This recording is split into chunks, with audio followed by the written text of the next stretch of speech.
sa pagbubulay-bulay natin ngayong hapong ito, dahil nga tayo ay meron ding Lord's Supper, mas maganda ring ma-remind din tayo sa napakahalagang ginawa ng ating Panginoong Jesucristo para sa kaligtasan ng kanyang mga mananampalataya. At pinamagatan ko ang ating pangangaral ngayon na Getting Right with God. Kaninang umaga sa Sunday School ni Pastor Proy, marami doon sa mga sinabi niya ay magiging laman sana ng aking pangangaral ngayon. Kaya nga kanina sabi ko sana naman wag tirahan niya pa ako ng sasabihin ko, no? Pero ang kagandahan naman nun, mukhang magiging maikli ang aking pangangaral ngayon kasi nabanggit na niya yung ibang mga gusto kong sabihin kanina sa Sunday School. Pero napakaganda po noon. No? So buksan natin ngayon ang ating mga banal na kasulatan sa Romans chapter 3 verses 21 to 26. Romans chapter 3 verses 21 to 26. Babasahin ko sa Tagalog. Subalit, ngayon ay ipinahahayag ang pagiging matuwid ng Diyos na hiwalay sa kautusan at pinatotohanan ng kautusan at ng mga propeta. Ang pagiging matuwid ng Diyos sa pamamagitan ng pananampalataya kay Jesucristo sa lahat ng mga sumasampalataya sapagkat walang pagkakaiba. Yamang ang lahat ay nagkasala at hindi nakaabot sa kaluwalhatian ng Diyos. Sila ngayon ay itinuturing na ganap ng kaniyang biyaya bilang kaloob sa pamamagitan ng pagtubos na kay Kristo Jesus, na siyang inialay ng Diyos bilang handog na pantubos sa pamamagitan ng kaniyang dugo na mabisa sa pamamagitan ng pananampalataya. Ito ay kaniyang ginawa upang maipakita ang pagiging matuwid ng Diyos sapagkat sa kaniyang banal na pagtitiis ay kaniyang pinalampas ang mga kasalanang nagawa sa nakaraan. Upang mapatunayan sa panahong kasalukuyan na siya ay matuwid at upang siya ay maging ganap at taga-aring ganap sa taong merong pananampalataya kay Jesus. Ito po ang salita ng Panginoon. What does He think of me? Ano kayang iniisip niya sa akin? Ito ay isang tanong na napaka-crucial sa anumang klase ng sitwasyon. Halimbawa, ikaw ay ini-interview para sa isang trabaho. Sigurado ko, pagkatapos ng interview ay itatanong mo o iisipin mo, ano kaya ang iniisip nung nag-interview sa akin? Tama ba? O kaya naman, ikaw ay haharap sa maraming mga tao para mag-perform. Maaring ito ay isang musical performance, maaring ito ay declamation, maaring ito ay, theatric acting, o pwede rin naman yung, hindi ba yung mga nag-a-apply para maging teacher, meron tinatawag silang demo, no? Nagde-demo sila sa harapan ng estudyante at meron doong teacher din o may principal na nanonood, no? Pagkatapos ng sigurado, tatanungin mo sa sarili mo, ano kaya ang iniisip nila sa akin? Ano kaya ang iniisip nila? O kaya pagka nag-a-apply ka ng visa, yung application mo, dadalhin mo doon sa embassy, no? Katulad ko, ilang beses ako nagpunta ng embassy para mag-apply ng visa. Pagka uwi, iniisip ko, ano kaya ang iniisip nila doon sa application ko? O ano kaya ang iniisip nila doon sa mga sagot ko? O halimbawa, meron kang nagugustuhang babae, no? At sa tuwing panagpo ang inyong mga paningin, iniisip mo at tinatanong mo, ano kaya ang iniisip niya sa akin? Alam nyo, yung iniisip ng ibang tao sa atin can either make us or break us. Tama ba? At yung iniisip din nila sa atin, in all cases, minsan it matters. In all these cases, someone else's opinion matters intensely. Pero nice kong sabihin sa inyo ngayong hapon, nothing is so serious when we ask the question, what does God think of me? Walang kasing seryoso yung tanong na yan. No? Na ano kayang iniisip ng Diyos sa akin? Sapagkat ang iniisip ng Diyos sa atin, sa akin at sa iyo, ang siyang magiging batayan ng pagbabago ng buhay mo, ng buhay ko, at magdidetermina ng kahihinatnan ng mga pangwalang hanggan kong pangangailangan at kalalagayan. Na gustong sabihin yan sa Ingles, ano? What God thinks of us will transform our lives now and will determine our future in eternity. Kaya napakahalaga na siguro magandang pag-usapan natin ngayong hapong ito, yung paksa na kung tawagin sa theology ay justification. O papaano ba tayo magiging right with God? Napakahalaga na maintindihan natin ito, sariwain natin ito. Ano kayang iniisip ng Diyos sa akin? Sapagkat dito ay nakasalalay ang ating kalalagayang pangkaluluwa at kalalagayan sa harapan ng Diyos sa hinaharap. Maliwanag sa banal na kasulatan na noong tinatalakay ang usapin na ano ang iniisip ng Diyos sa atin, ang ginamit ay ang mga lingwahe ng korte. Courtroom language. Yun ang ginamit. Bakit? Sapagkat nakasalalay rito ang hustisya at ang kabanalan ng Diyos. Kaya nga, mahalaga na matiyak natin ito, mga kapatid at mga kaibigan, na kamusta yung ating kalalagayan sa harapan ng Diyos? We need to get right with God if ever we will be accepted in His holy presence. At doon mga talata na binasa natin ngayon ay isa sa napakadaming mga talata at mga sita sa banal na kasulatan na magpapaliwanag sa atin kung papaano tayo magiging right with God. And the message that I want to bring to you from the very passage that we have read is this: our right understanding before God can only be acquired through the righteousness and redemption of Christ. Our right standing before God can only be acquired through the righteousness and redemption of Christ. And I have four headings this morning at maiikli lang po ang mga comment na gagawin ko rito. Unang-una, we will be looking at justification and its reason, justification and its remedy, justification and its response, justification and its result. Justification. Now, yan ay salitang korte.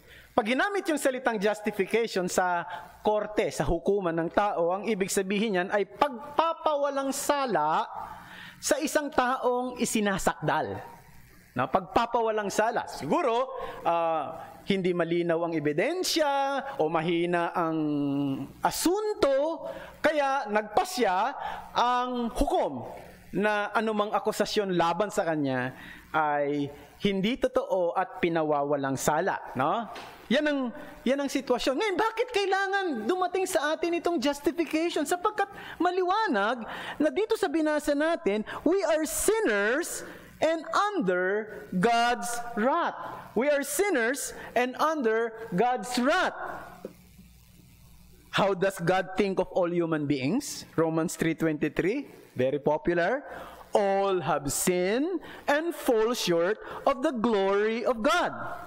At kung ang Diyos ay matuwid, siya ay banal, tayo makasalanan sa kanyang harapan, ang ibig lang sabihin yan, galit ang Diyos sa atin. God hates us. Now, that might be a strong language to many. Merong iba na hindi nila nagugustuhan ang ganyang klase ng pagsasalita na galit ang Diyos sa akin. Bakit? Sapagkat may mga tao, maraming mga tao, iniisip nila na ang tao as a whole naturally lovable. No, lovable. Para bang alam mo, kaya lang naman niya nagawa yan kasi na-provoke siya. Mabait naman yan. Mabait naman yan, kaya lang niya nagawa dahil may matinding pangangailangan. Di ba? Ganun naman siya naririnig natin. Kaya naman siya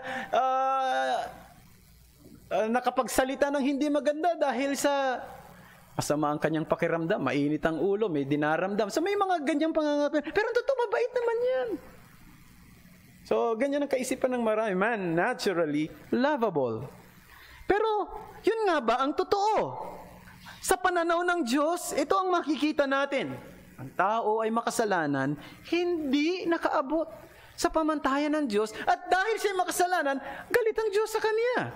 Now, tingnan natin ang ilang mga talata na magko-corroborate doon ng mabilis. Halimbawa, Psalms chapter 5, verses 4 to 6. Sabi rito, sapagkat ikaw ay hindi isang Diyos na nalulugod sa kasamaan. Ang kasamaan ay hindi mo kasamang naninirahan. Ang hambog ay hindi nakatatayo sa iyong harapan. Kinapopuotan mo ang lahat ng mga gumagawa ng kasamaan. Iyong lilipulin sila nagsasalita ng kasinungalingan. Kinasusuklaman ng Panginoon ang mamamatay tao at manlilinlang. Now, tingnan nyo maigi, yung mga binabanggit dyan na kinasusuklaman, kinapopuotan ng Diyos. Maaaring hindi sa lahat ng mga kasalanang nabanggit, pero meron tayong bahagi sa mga kasalanan yan. Pagsisinungaling, panlilinlang, at marami pang iba. Di ba? Na nagawa na rin natin.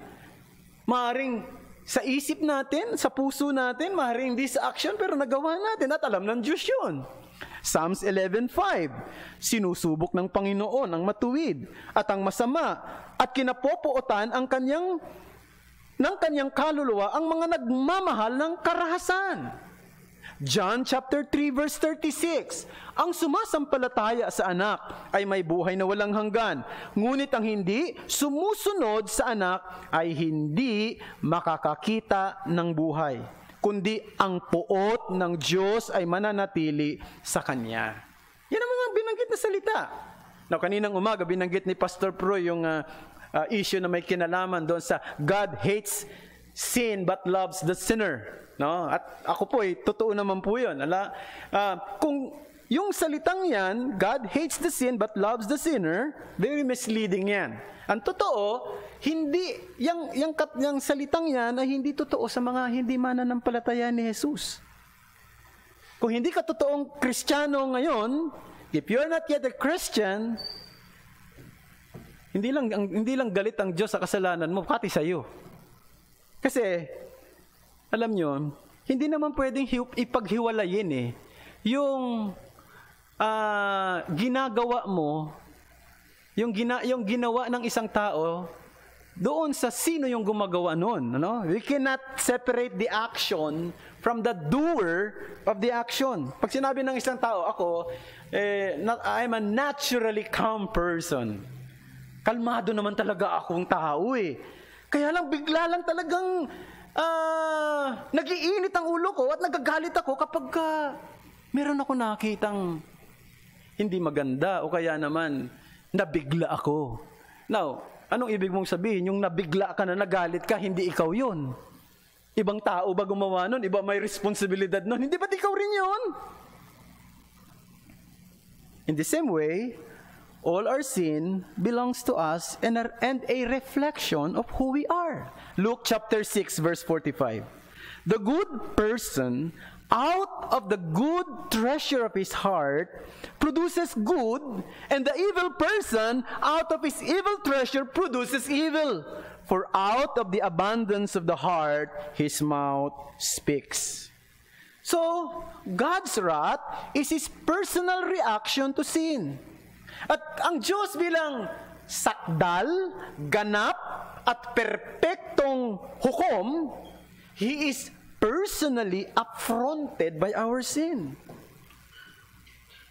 Ang blessing niya na ito, nung naging Kristiyano tayo, nung naging Kristiyano ako,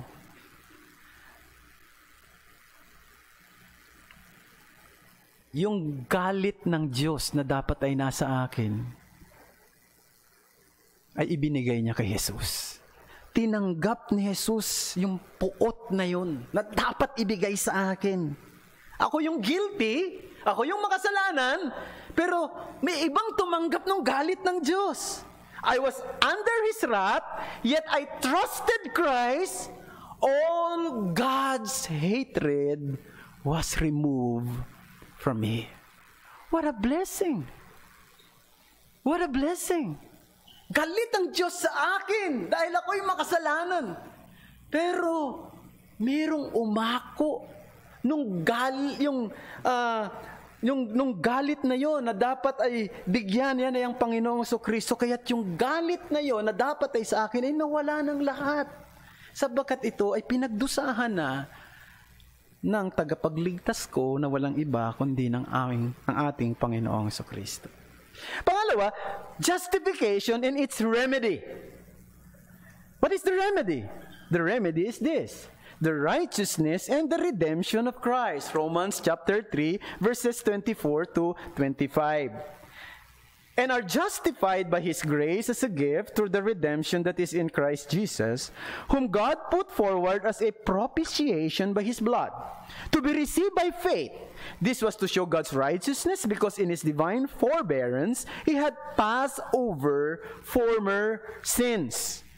Now, hindi ko na paliliwanag ng mas detalye ito para hindi tayo masyadong tumagal. Pero alam nyo, in a human court, sa korte ng tao, ang isang hukom, hindi niya pwedeng basta palayain na lamang ang isang kriminal na guilty. No?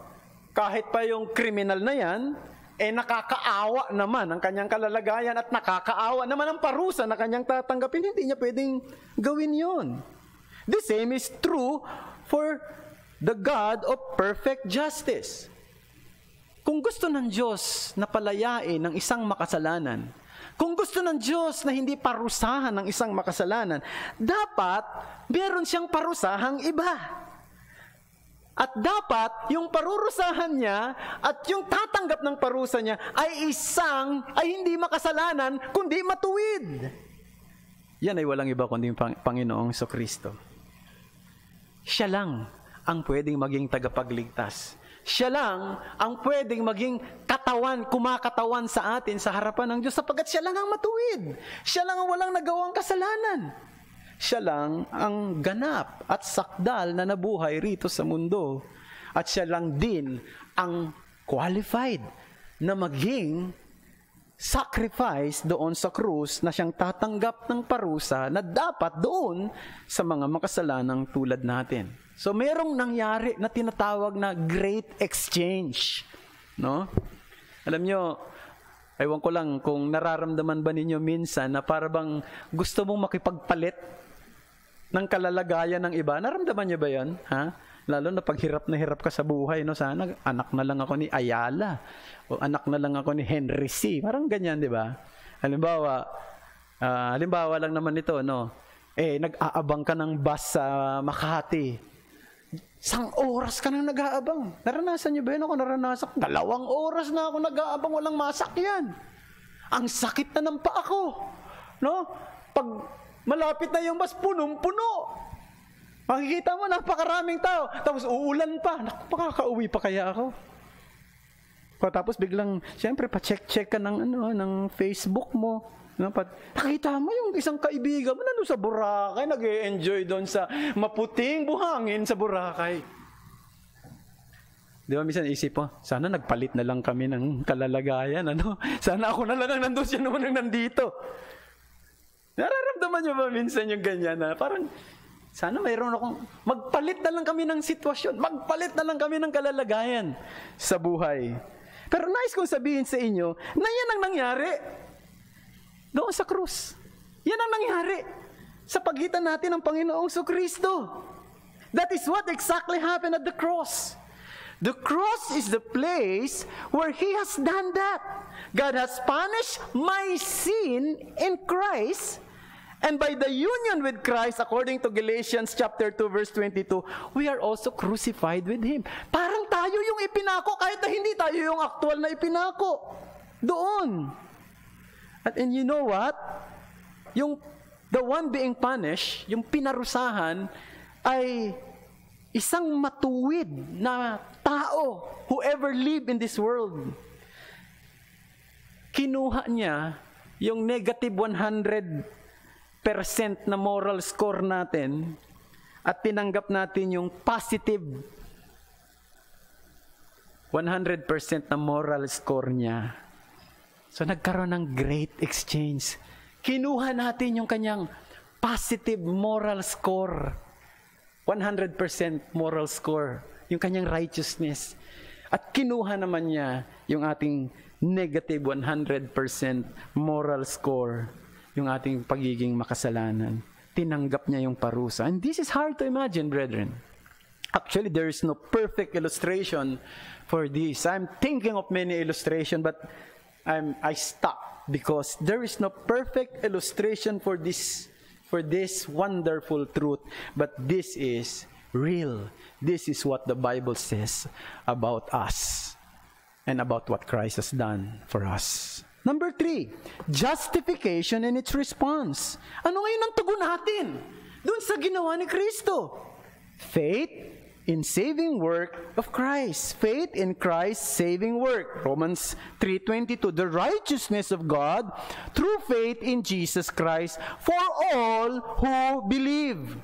The great exchange upon the cross means that Jesus has taken our punishment and we have received His righteousness. Nagbago yung ating status, yung ating kalalagayan. At yung kalalagayan yan, hindi na kayang baguhin pa. It will never be changed and altered. The status is unchangeable. Ngayon, ang tanong anong na-contribute natin? Anong naging bahagi natin? Anong naging ambag natin? Ang sagot, wala. Paano yung pananampalataya? Ambag ba yun? Faith contributes nothing.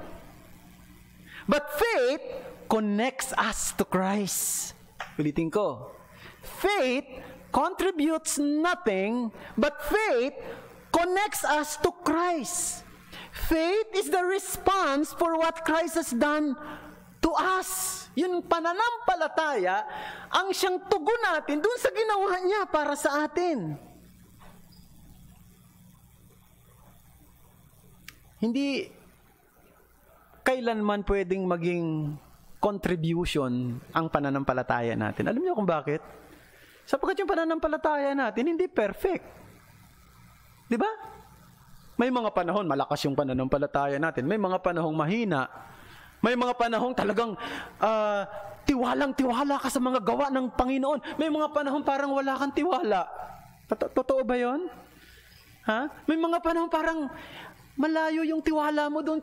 Parang gusto mo ikaw nang gumawa ng paraan. No? Kasi sabi sa'yo, mag-pray ka na lang. Pray? Parang nasa isip mo. Oo, sige, mag-pray. Pero parang naghahanap ka ng paraan na ibang tao. Diba? Totoo ba yan?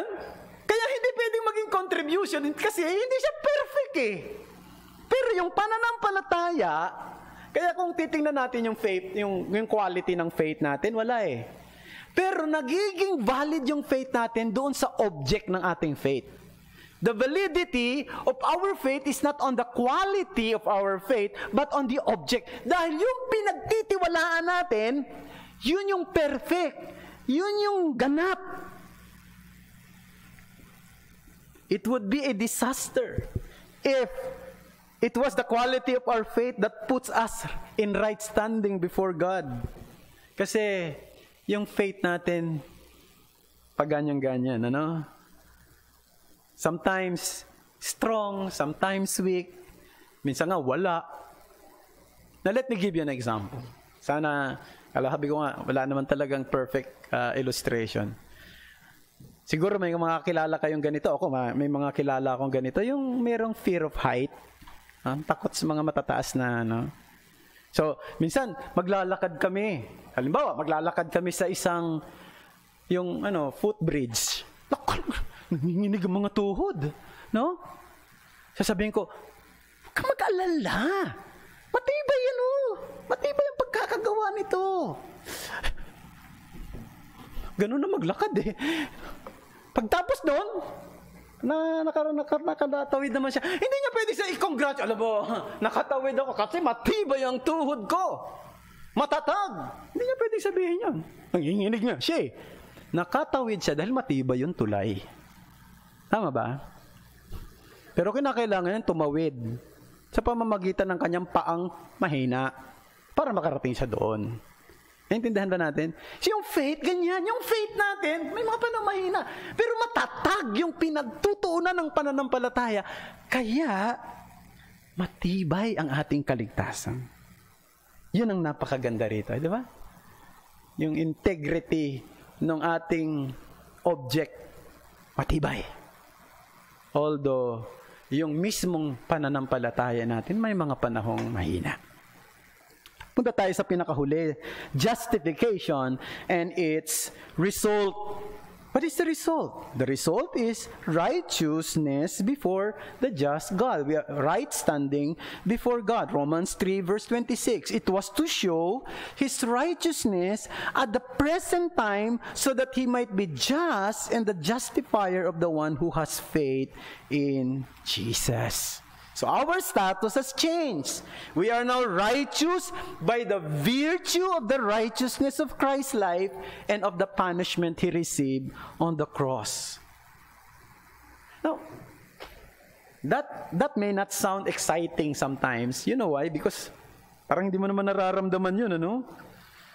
It may not immediately affect the way we feel and act. Ha? Talaga? Nagbago yung kalagayan ko? Righteous na ako? Talaga? Parang wala naman. Parang wala naman pagbabago. Ganun pa rin eh. Ano ba, nararamdaman mo ba yan? No? Parang ganun pa rin naman. Pero, totoo mga kapatid, na minsan hindi natin nararamdaman yan.